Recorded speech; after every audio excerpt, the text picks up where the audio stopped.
Bonjour, bonsoir, en fonction du lieu où vous suivez cette vidéo, Charlie Info FR.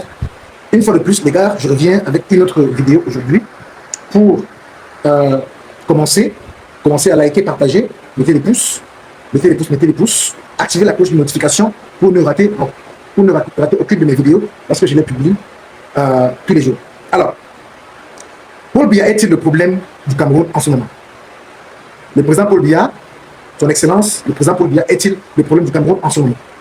Ma réponse va vous étonner. Je dirais non. Je dirais non parce que le président Paul Biya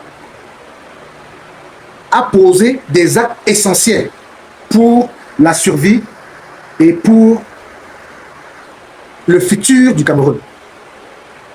Le président Paul Biya a posé des actes essentiels pour la survie et le futur du Cameroun. Deux choses que le président Paul Biya a fait. Deux choses que le président Paul Biya a fait qui a marqué, n'est-ce pas? Excusez-moi. Qui a marqué et qui a défini le Cameroun pour toujours par rapport à d'autres pays. Le fait d'avoir combattu la guerre, ou bien d'avoir pas accepté que les Camerounais connaissent la guerre après la guerre des années, après les batailles sous l'espace des oppositions de l'indépendance. Le fait qu'il ait conservé l'aspect paix. L'aspect paix. Pour certaines personnes, ça semble être négligeable. Mais les amis, soyons sérieux.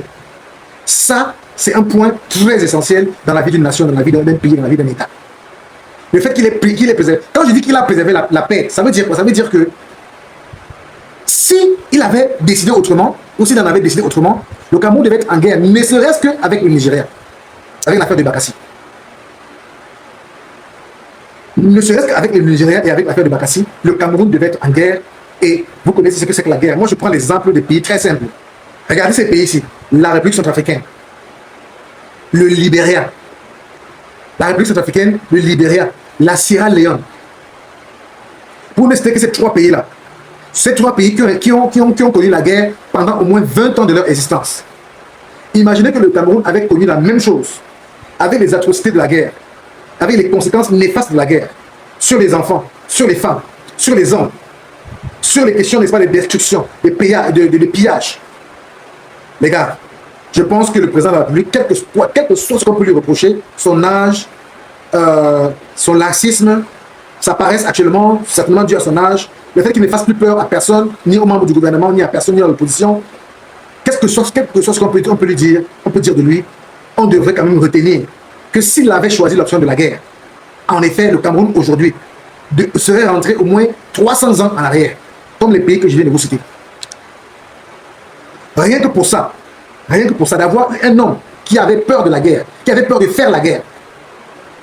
Rien que pour ça, les gars, même s'il a fait 200 ans au pouvoir sans rien faire, rien que pour ça, je dis chapeau, monsieur le président. Chapeau, monsieur Paul Biya. Je ne suis pas de ceux qui veulent insulter le président de la République. On peut critiquer le président sans être injurieux, sans être insultant. Encore que je sais que si vous vous comportez de manière polie, en disant les choses qui sont générales, sont normales, sans entrer dans des exagérations injurieuses ou des tensations, je suis sûr que vous n'aurez pas de problème. Et même si vous avez des problèmes, en ce moment-là, c'est à ces gens-là de porter, n'est-ce pas, le tort. Parce que vous aurez dit ce que vous pensez et on vous aurait chassé ou pourchassé pour vos idées, pour votre pensée, pour votre clairvoyance et pour vos explications. C'est tout. Vous êtes du bon côté de l'histoire à chaque fois. Donc, premièrement, le fait qu'il nous ait empêché, ou il a empêché une guerre qui s'annonçait sanglante avec le Nigeria. Deuxièmement, parce que le président de la République n'a pas donné, si vous voulez, de manière, comment est-ce que je peux dire ça? De manière brutale, n'a pas donné le pays Cameroun aux étrangers.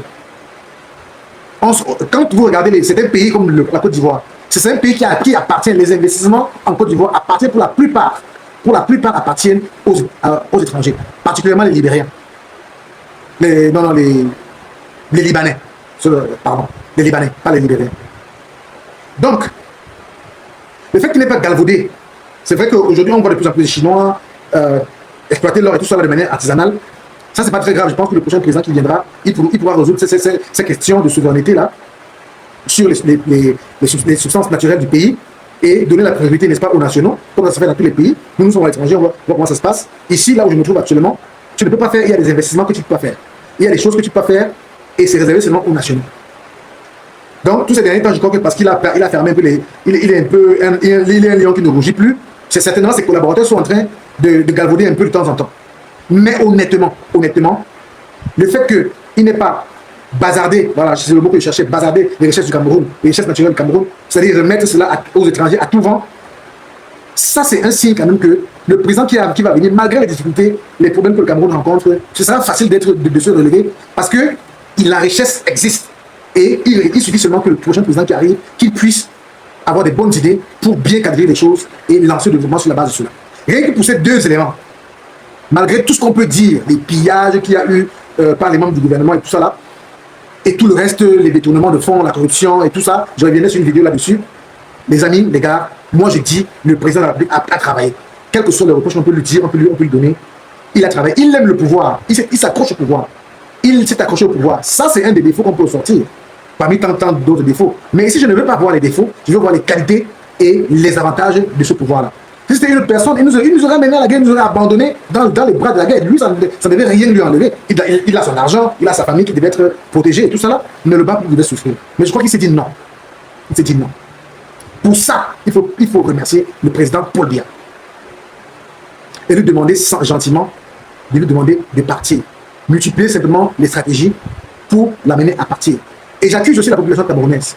Si la population camerounaise pouvait se tenir droit sur leur botte et dire véritablement ce qu'elle pense, sans avoir peur, ça aurait changé beaucoup de choses. Peut-être que le président aurait écouté mieux son peuple. Je n'en sais rien. Partagez, likez, mettez des pouces. Permettez que nous puissions monter fort dans la vidéo de YouTube. Activez la cloche de notification pour que vous ne puissiez pas rater, n'est-ce pas, les vidéos lorsque nous les publions. Portez-vous bien. Ciao, ciao.